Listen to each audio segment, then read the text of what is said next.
Bom dia, alunos do sétimo ano A e do sétimo ano B. Eu vou falar para vocês os assuntos da prova da segunda avaliação de religião, da terceira unidade. Aqui eu já vou começar dando uma lida nesse assunto que a senhora passou, né, professora? Reforma religiosa. Começa com reforma religiosa, temos também religiões orientais e religiões ocidentais. Tá bom então. Reforma religiosa foi um movimento que rompeu a unidade do cristianismo centrado pela Igreja de Roma. Esse movimento é parte das grandes transformações econômicas, sociais, culturais e políticas ocorridas na Europa nos séculos XV e XVI, que enfraqueceram a Igreja, permitindo o surgimento de novas doutrinas religiosas. A Igreja estava em crise, a burguesia crescia em importância, o nacionalismo desenvolvia-se nos Estados modernos e o renascimento cultural despertava a liberdade de crítica. O aumento populacional, somado às transformações que vêm junto com esse aumento, acarreta em um baque entre a Igreja e essas transformações.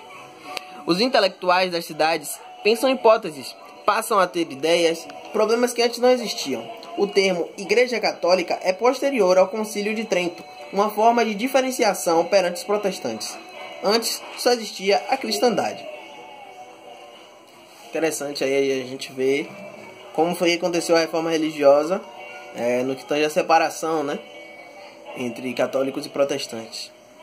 E podemos observar que esse movimento ocorreu na Europa no século XV e XVI, né? E com isso houve um movimento também populacional. A Igreja Católica enfraqueceu e com isso surgiram novas congregações, novas religiões. Entendo. A religião pode ser definida como um conjunto de crenças e práticas sociais relacionadas com a noção de sagrado. A religião é um dos fenômenos mais importantes entre aqueles pertencentes exclusivamente ao ser humano. Toda cultura ou civilização, sem exceção, desenvolveu um sistema religioso. Fosse ele mais elementar, como as religiões dos povos nativos da América e da Oceania, fosse mais complexo, como as religiões abrâmicas, derivadas do patriarca Abraão, médio-orientais, judaísmo, cristianismo e islamismo. Após o advento das ciências humanas especializadas, como a antropologia, a sociologia, a história e a psicologia, muitos investigadores vêm tentando explicar o fenômeno religioso e, de grosso modo, definir o que é a religião. Alguns deles, como os filósofos alemães do século XIX, Friedrich Nietzsche e Karl Marx, e o francês Auguste Comte, manifestaram-se como absolutamente avessos à ideia de religião e à existência de uma realidade transcendente, isto é, uma realidade que está para além desse mundo, do mundo físico, material, corpóreo. Concentraram-se em ressaltar aquilo que julgavam ser o essencial no religioso, isto é, o seu suposto caráter nocivo para a humanidade. Aí a gente vê que esses filósofos encaravam a religião como algo nocivo à sociedade e ao indivíduo, ao ser humano. Eu não vejo através dessa perspectiva. Como a senhora vê, professora? Eu vejo a religião um elemento essencial na vida de cada ser humano, né? É importante a religião. Entendo. Para cada um de nós. Só que esses filósofos, cada um tinha uma perspectiva com relação à religião, né? Com certeza. Entendo. Bom, creio que passaremos ao próximo assunto, então. As religiões orientais e ocidentais, como a senhora tinha ressaltado antes, professora. Um momentinho, por favor. Perdão. Sim. Já houve religiões orientais e ocidentais. Já houve muitas tentativas de classificar as religiões mundiais em orientais e ocidentais. Consideram-se ocidentais o judaísmo, o islã e o cristianismo. Enquanto as principais religiões orientais são o hinduísmo, o budismo, o taoísmo e o shintoísmo. Aqui já temos a perspectiva das principais religiões no mundo, né? Já que são ocidentais e orientais. Aqui, podemos respectivamente citadas. Aí, né? Vocês vão ter esse conteúdo em mão. Mas mesmo assim vamos ver um pouco dessas religiões orientais e ocidentais. Quanto ao cristianismo...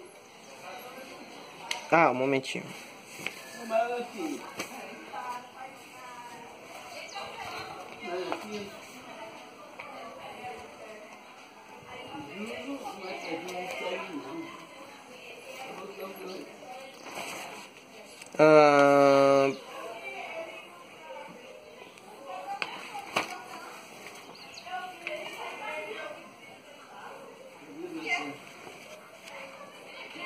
Professora,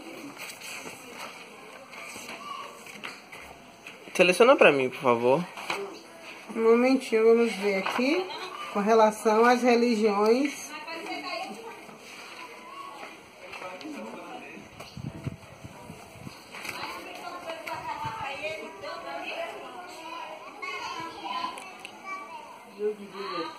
Quanto ao cristianismo, já foi motivo de algum estudo em pesquisa anterior. Estabeleçamos agora as semelhanças e ou diferenças entre as religiões orientais e as ocidentais.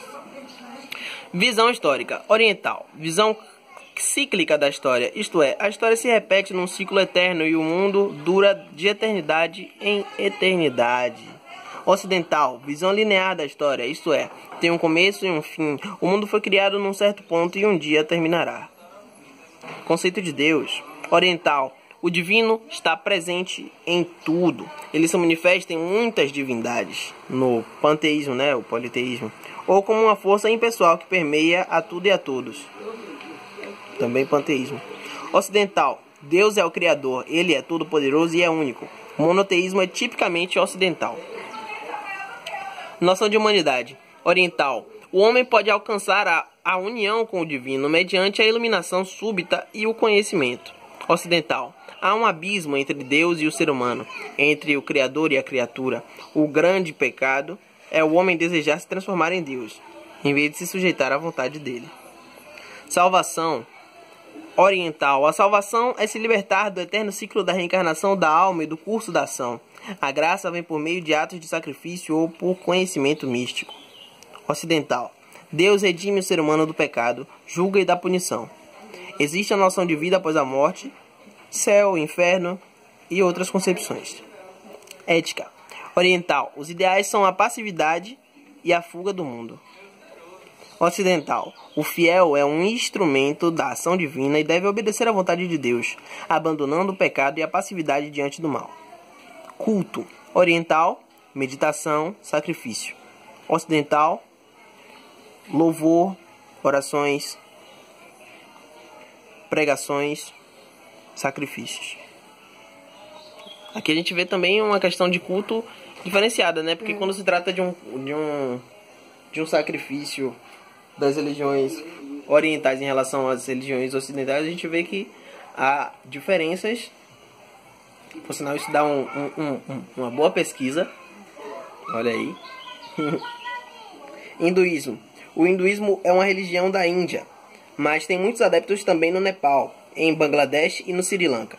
Depois de muitos anos de domínio colonial britânico, em 1947, a Índia se tornou uma república independente, um estado secular, não religioso, com uma constituição que garantia direitos iguais para todas as denominações religiosas e proibia qualquer forma de discriminação baseada em religião, raça, casta ou sexo. Hoje, cerca de 80% da população da Índia é hinduísta, 10% muçulmana e 4% cristã. Embora o budismo tenha se originado na Índia e, sob esse aspecto, possa ser considerado uma religião indiana, pouco resta do budismo na Índia de hoje. Ele é mais difundido no Sri Lanka e no sudeste da Ásia. Também tem uma longa e importante história na China, na Coreia e no Japão. Excluindo a China, estima-se que quase 200 milhões de pessoas professam a fé budista. Outros países asiáticos dominados pelo Islã são a Malásia e a Indonésia. Nas Filipinas, país que permaneceu colônia espanhola até o final do século XIX, predomina o catolicismo romano, cerca de 80% da população.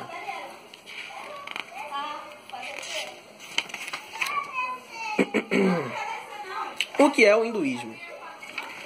Diferentemente das outras religiões mundiais, budismo, cristianismo, islã, o hinduísmo não tem fundador, nem credo fixo, nem organização de espécie alguma. Projeta-se como uma religião eterna e se caracteriza por sua imensa diversidade e pela capacidade excepcional que vem demonstrando através da história de abranger de abranger novos modos de pensamento e expressão religiosa.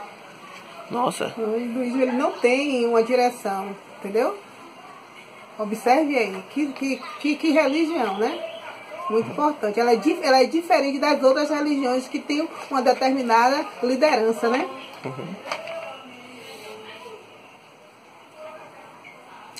O hinduísmo moderno compreende uma grande variedade de ideias e formas de culto. Será que os hinduístas têm alguma coisa em comum? Uma boa definição seria as castas, as vacas e o karma. A vaca é um animal sagrado na Índia e é adorada durante certas festas religiosas. Isso se relaciona com um antigo culto da fertilidade. Nos Vedas, há hinos à vaca, pois ela supre tudo o que é necessário para sustentar a vida. A vaca se tornou um símbolo da vida e não é permitido matá-la. Olha só. A vaca na Índia é um animal muito importante. Sagrado. E sagrado. Budismo. O fundador do budismo foi o filho de um Rajá, Siddhartha Gautama, que viveu no nordeste da Índia. Sobre sua vida há várias histórias, mais ou menos lendárias. Mas os pontos de maior destaque são: o príncipe Siddhartha cresceu no seio da fortuna e do luxo. O Rajá virou uma profecia de que ouviram uma profecia de que seu filho se tornaria um poderoso governante ou tomaria o caminho oposto e abandonaria o mundo por completo. Esta última opção aconteceria se lhe fosse permitido testemunhar as carências e o sofrimento do mundo. Para evitar que isso ocorresse, o Rajá tentou proteger o filho contra o mundo, que ficava além das muralhas do palácio, ao mesmo tempo que o cercava de delícias e diversões. Ainda jovem, Siddhartha se casou com sua prima e mantinha também um harém de lindas dançarinas. A iluminação. As narrativas relatam que Siddhartha, depois de uma vida de abundância, passou para o extremo oposto, os exercícios ascéticos. Obrigou-se a comer cada vez menos, até que finalmente, segundo a lenda, conseguia sobreviver com um único grão de arroz por dia. Dessa maneira, ele esperava dominar o sofrimento. Mas nem os exercícios de ascetismo, nem a yoga lhe deram o que procurava. Assim, ele adotou o caminho do meio, buscando a salvação por meio da meditação. E aos 35 anos, após 6 anos de vida ascética, alcançou a iluminação. Bodhi. Enquanto estava sentado em meditação sob uma figueira, à margem de um afluente do rio Ganges. Siddhartha agora se transforma num Buda, ou seja, um iluminado. Alcançou a percepção de que todo o sofrimento do mundo é causado pelo desejo. É apenas suprimindo o desejo que podemos escapar de outras encarnações. No budismo isso se chama Nirvana. Ele contemplou o mundo com o olhar de Buda e decidiu abrir o portão da eternidade para aqueles que o quisessem ouvir. O Buda decidira se tornar um guia dos seres humanos. Que história linda, não? Para você ver, né? Que história linda com relação a Buda, né?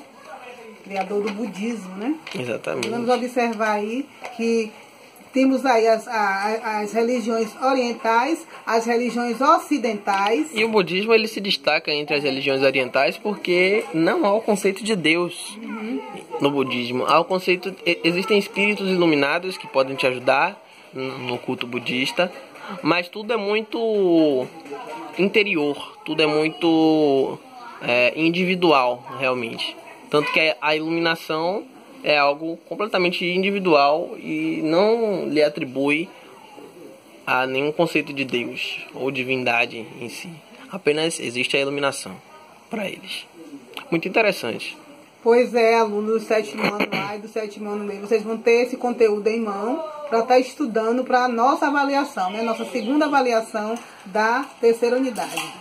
Desde já, uma boa tarde para vocês e até breve. Sucesso na avaliação. Obrigado, professora. De nada.